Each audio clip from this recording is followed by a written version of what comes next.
I think the fundamental duty of the athlete is to exemplify the highest level of excellence. Cleveland! This is for you! And there is a direct connection between excellence on the court and trying to live a life of integrity, honesty, and decency. First, I want to thank Almighty God for His mercy for us to meet like this in such violent times, but at the same time, for us to be able to meet like this in a peaceful situation. My grandpops, my uncles, they all taught me about the conscious athletes of that time.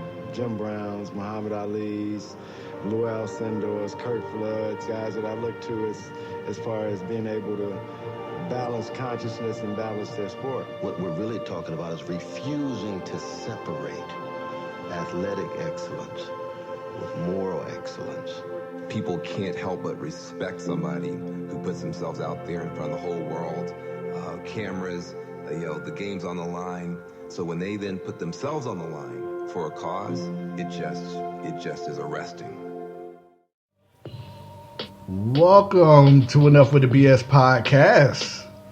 Thank you for listening, however, wherever you may be listening. My name is Tyler Butler. This here to the right is my right-hand man, Josh Smith. Yes, sir. We are starting a little later than expected. We got it, though. But a couple of little hiccups in the road. Things happen, but we're ready to go now.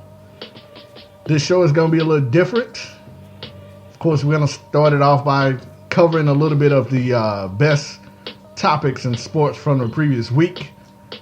But this is the much anticipated Blackballed 2, where we're going to be talking about Colin Kapernick and whether he is blackballed or not. Remember on Blackballed 1, we went over the information of what we thought about Colin Kaepernick.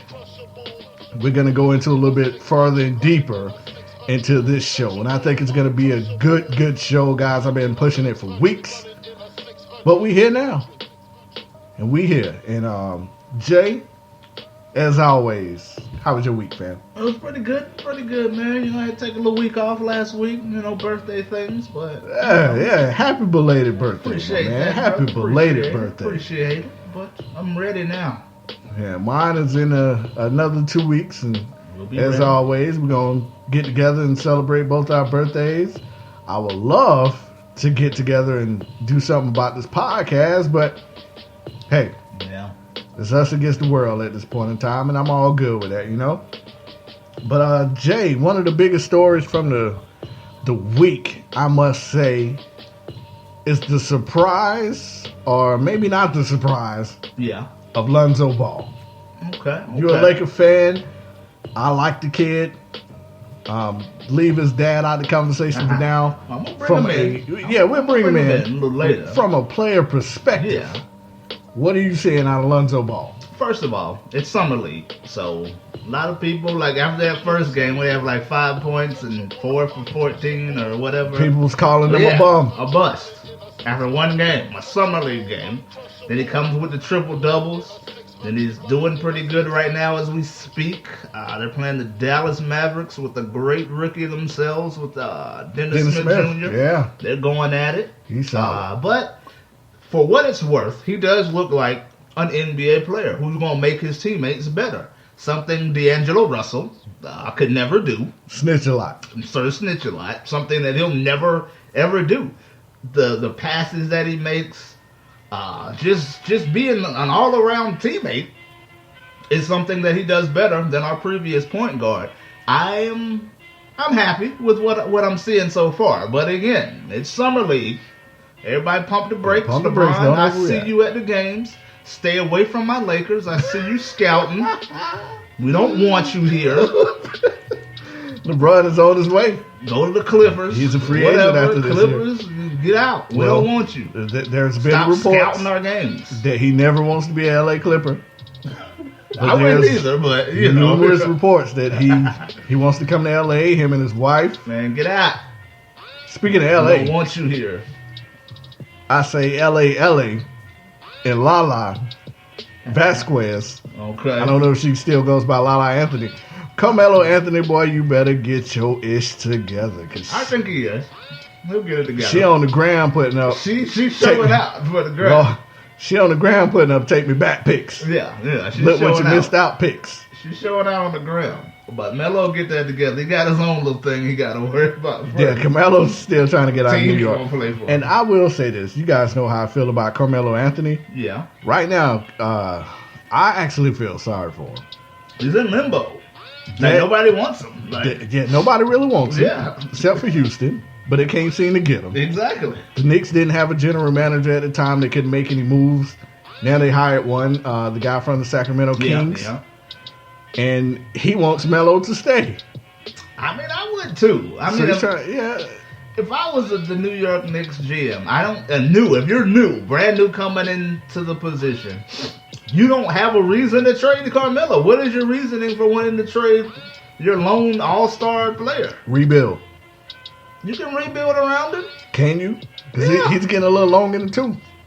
I mean, with Getting a little older. with what's the Hornacek? With Hornacek running the offense that he wants to run, we gotta at least give him. I would at least give him a chance. I mean, it's always a trade deadline. I mean, Yeah, that's I true. just find it hard to trade a superstar and not get superstar ransom in return. Yeah. Because if they trade him, they're gonna end up getting. I don't even know what Houston has right now that would be able to get Carmelo. You're gonna get nothing. I don't even know what's going to happen with that situation. It's a fluid situation. I was actually informed by a friend of mine who works for the Dallas Morning News, and he said that the trade was going to happen this week. Today is Sunday, and it is yet to happen. Yeah. All because, from what I was told, the Ryan Anderson contract is really holding everything up. Okay. No team wants to take on that contract. I wouldn't either. There was a situation that they were trying to trade Trevor Ariza, but Chris Paul is good friends with Trevor Ariza and did not want him to get traded. Mainly because he's the only player on the team who actually plays defense. And if you trade him and bring over Melo, you have no defensive players on the team.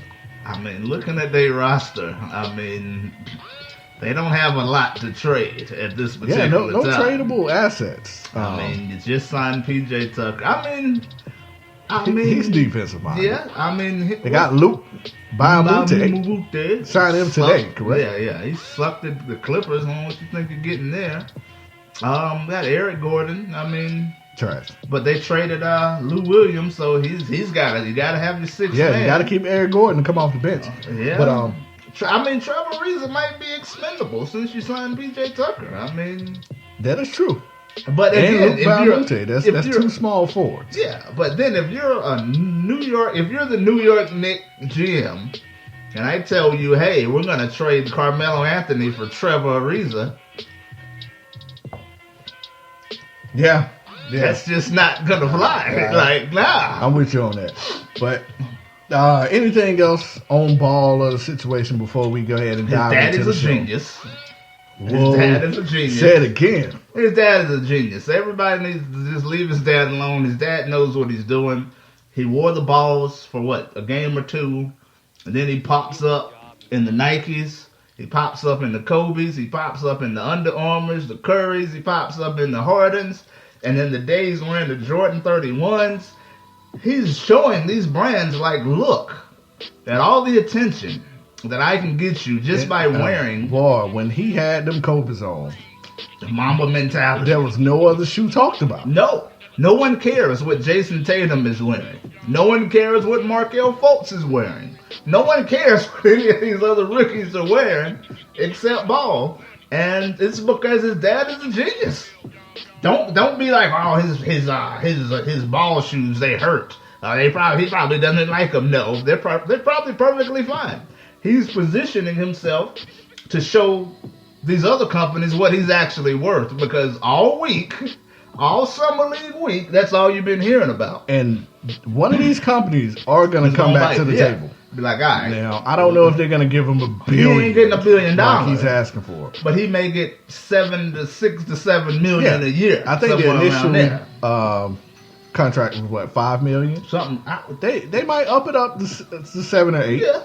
So Maybe Reebok, one of these struggling companies, may offer I don't think 10. he won no Reeboks yet, but I think they're owned by Adidas. So Hey, you never know. Adidas is throwing away money. They are. They are. I know James Harden right now is the face of Adidas. Yeah. But Ball could take over because Derrick Rose is dead. He's dead. Nobody's buying Derrick Roses Nobody no at more. all. Dwight Howard He could never doesn't get wear, shoes he doesn't off wear the- Adidas no more. They let him go. Yeah. I think, what's his name? The John Wall went He's to gone. Nike. Yeah, I don't know what he's a free agent, I guess. Yeah, so, they're wide open. He does wear a lot of Nike stuff. They though, bring so one he of the makes balls sense. in. The guy's very, very marketable. He's Very. likable. His dad is annoying, It's a so that's lightning rod. marketable. Exactly. He's also, his last name is Ball. How can you not sell somebody with the last name Ball in the game of basketball? Come on, man. And so far his dad, and again, this is summer league, folks, but so far his dad's whatever You is haven't not heard of it. affecting him on the court. Absolutely. It's not affecting And what you he does only on the hear court. from him when ESPN want to throw a Stick a damn camera in his microphone. face, Yeah. exactly. Other than that, he's not hearing anything from Lonzo. But let's get to it. Okay. To the topic at hand, baby. BlackBalled2. Jay, this show is going to be another talked about show. I already know. I'm sure we're going to hear from people again, just like Penn Rape University. But it's time to tackle the issue in the NFL, and I want to tackle a small issue in our communities. Okay. From time to time we like to go there. Okay. I just cool. feel We like can doing make it because of the Jay-Z album that dropped and the backlash he got. So we're going to talk about that as well. But Jay, this offseason, man, I've been sitting back Okay. and watching some things unfold. Okay. And I also been watching how certain athletes are treated a little differently Yeah. than other athletes. And this you can say it's a black and white issue, but I've seen other black athletes be treated differently than other black athletes. Yeah. Other white athletes are treated than other white athletes. Yeah. In the NFL, there's definitely something to this. Being a Panthers fan, Okay. is there anyone in particular you can think of that's not treated fairly by the NFL? Just off the top of your head. Let me see. I think we have a 6'6", 250-pound quarterback. Who made that guy be? What's his name? I thought he was a defensive end or offensive. Cam Newton, Oh, that yeah, guy. that guy. The one that gets hit in the head every game and no one says anything. You stupid referee. I mean, think about the public perception Cam Yeah. Newton gets. He's How cocky. preach on it. He's cocky. He's arrogant. He kind of sort of is. But, I mean, just because he's bigger than everybody doesn't mean the rules don't apply to him. But you would think the way Cam Newton is treated in the NFL, He's that he got a away with rapist. murder. Yeah, he's a rapist or a murderer. Or like a Ray Lewis. Who doesn't like Ray Lewis? Or a Dante Stallsworth. Running people over in his car drunk. And then getting an NFL contract. But go ahead. Oh, yeah, man, we can continue. I'm just saying, there is clearly a double standard in the NFL, and we're going to break this down on this episode. I like that. You're right. And I mean, Jesus Christ, the double standards now used to be hidden, Yeah. but now I think they're pretty freaking obvious. If you sit back and, what's the term? Stay woke. I hate that. I hate that term so I bad. do too. I really Black don't. people kill that term. I I don't want to hear anything about staying woke. I don't get that much sleep as it is. Exactly. Like, kill that, man. But, on Blackballed 1J, we determined that Cap wasn't signed due to his talent level. Now, this was, when did we do that show? Like 4 months ago? It was a while ago. Yeah, about 4 months ago. Yeah. And maybe some of the off-the-field issues. Yeah, yeah. Well, months later, Jay, I feel like we are completely wrong. Okay. And this is why. And you're gonna have the critics saying he went 3-16 his last two seasons, but then I can rebuttal that and was like, well, he had 72 TDs, only 30 picks, 88.9% passer rating. Yeah. That's upper echelon. That's not hobo-ish. Okay. It's not bummish. Okay. 72 touchdowns, 30 picks. That's his whole career, right? Yeah, it's career stats. Okay. Now, this is not the first time, like, a league has blackballed a player for speaking out. If you go back to the NBA, former Chicago Bulls I'm not sure if you're familiar with this. Craig Hodges. Yeah. Yeah, who's twice the league best three-point shooter.